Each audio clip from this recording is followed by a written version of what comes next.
Grazing bill, Edo'S unique approach for political, ethnic, and other passionate consideration, the Edo State Governor, Mr. Godwin Obaseki, has been under pressure lately to honor the Niger or the Delta Accord and fast-track the process for the legislation of a law totally banning open grazing in Edo State, like some of his counterparts have done already.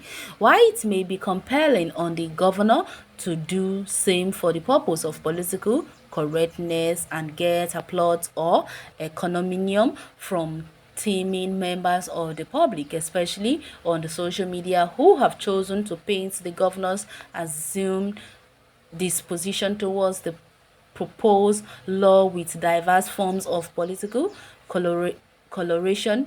It's also pertinent to consider the socio-economic implication of an outright ban without alternatives. A slight shift in perspective may help bring us into proper focus. Should we downplay sentiments and emotions and get more practical and programmatic in approaching the anti-open grazing issue?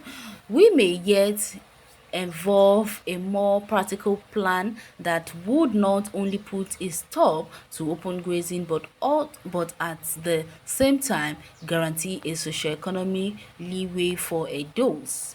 Only a people-oriented governance approach will restrain a government from rushing to enact a law without considering the economic implication, enforceability, and other social implication such laws would have on the people. For a government kills its people when it takes away their means of livelihood.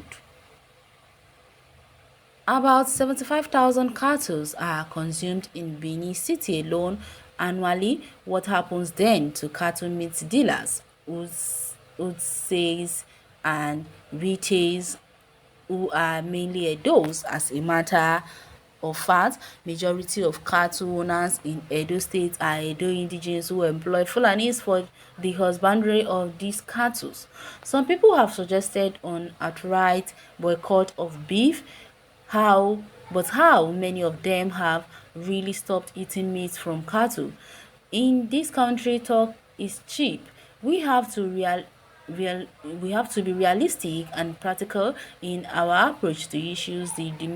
The domino effect of our outright ban without alternatives will leave many Edo indigenes stranded.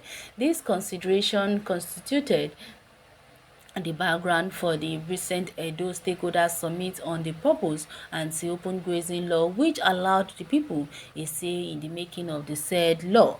The summit saw representatives from various segments of the state, civil society organizations, traditional institutions, local communities, religious bodies, butchers association, cattle rearers association, and other relevant bodies who gave their various opinions on the proposed law, and were also afforded a period of 2 weeks to come up with manually beneficial suggestions that address the gray area of concern in terms of enforceability, food security, socio-economic consideration, and other german issues that form the center of discourse during the meeting.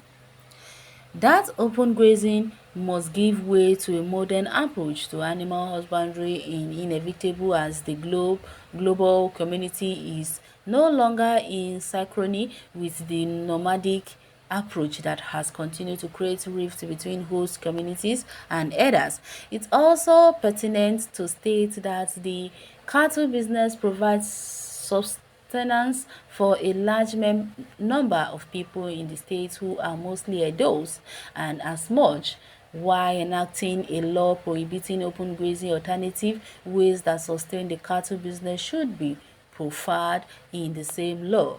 The governor has so far shown strong commitment towards the anti-open grazing cause by joining his southern colleagues to publicly denounce its practice. For a modern approach, the good people of Edo State must now rally behind him, charting a new direction in his regards. that would be beneficial to all Edo citizens. And one sent in this piece from Benin City, Edo State. In spite of the huge investment in the water sector by the government and international organization, water scarcity has grown to become a perennial nightmare for residents of Abeokuta, the Ogun State capital. This report x-ray the lives and experience of residents in getting clean, portable and affordable water means the surge of COVID-19 cases in the state. Fayemi has shown exemplary. Okay, the Lagos Ibadan Railway was inaugurated recently for a full paid operation by the Nigerian Railway Corporation after a year of free test run. Our reporter again, the train to Ifro, Lagos from Ibadan, tells his experience in his report. Fayemi has now shown exemplary. I don't even understand you people at all. How does cattle rearing business has anything to do with the government? This Nigeria will not go change from our ways. Just imagine. If we are going to talk about cattle rearing, okay, let's talk about cattle rearing. So if Obaseki is now telling us that most cattle rearing business belongs to Edo people, then it means that Edo people has no business or has no problem with herders, their own herders which they employed, killing their own people and molesting their women in the farms. Is that what they're trying to tell us? Because I'm trying so hard to understand what they mean or what Obaseki is trying to prove or say, but I still can't get it at all. It should continue. Anyways, I don't even know. Let's just call a spade a spade. If these killings is still going on with the Fulanis in some communities, if it doesn't, then they should let them be, but if it is, then they should ask them to go away. It's as simple as that. And again, if anti-open grazing law is being put to bill, is been put to law in every community, then I think the right thing for the Fulanis to do is to obey the law. They can stay actually in one place and graze their cows without fire or causing mayhem anywhere or any crisis. Well, cattle rearing is a private business. When the herders and others who take to crime is now affecting the livelihood of farmers, it becomes a serious issue. Abi, if you want to rear cow, get a land like every other businessman and buy feedstocks and pass the cattle to the customers. Exactly. Playing politics with this issue will not help. Yes, we eat meat on a daily basis, and so does that now mean that we have to trade our people's lives with meat? This is something I'm not getting at all.